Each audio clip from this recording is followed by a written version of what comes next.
The Mercedes-Benz O319D represents one of the most distinctive and technically advanced light buses of the post-war era. Introduced in 1955 at the Frankfurt International Motor Show alongside the L319 van series, the O319 marked Mercedes-Benz's entry into the light commercial vehicle sector after World War II. Built from 1956 to 1967, it was designed to fill the gap between small delivery vans and full-size coaches. The O319D shared its basic engineering with the L319 truck and van range. It featured a front-engine, cab-over design with the engine located between the driver and passenger seats, allowing for a short 2,850 mm wheelbase and an impressive 11.5-meter turning radius.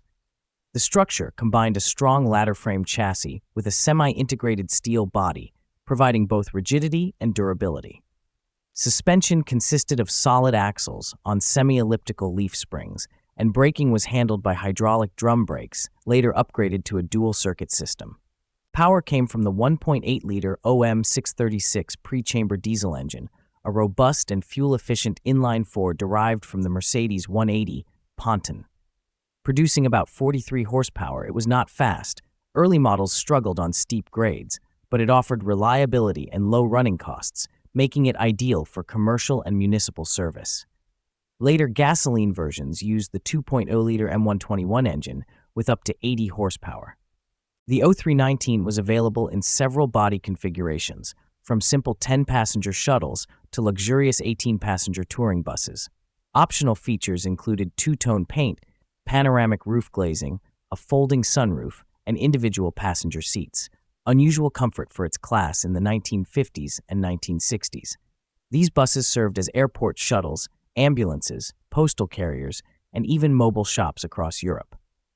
The 1961 O319D highlighted the model's maturity, combining improved build quality with subtle design refinements. Many of these vehicles, especially diesel versions, were later exported or converted into campers during the 1970s and 1980s. Because of their charm and rarity, surviving examples have become highly collectible. One fully restored 1961 O319D from Idaho, later rebuilt in California, gained attention for its meticulous refurbishment and Toyota 20R engine conversion, proving the model's adaptability. Its blend of 1950s industrial design, engineering simplicity, and nostalgic presence makes the O319D one of the most beloved vintage Mercedes-Benz commercial vehicles, a timeless symbol of the Wirtschaftswunder spirit.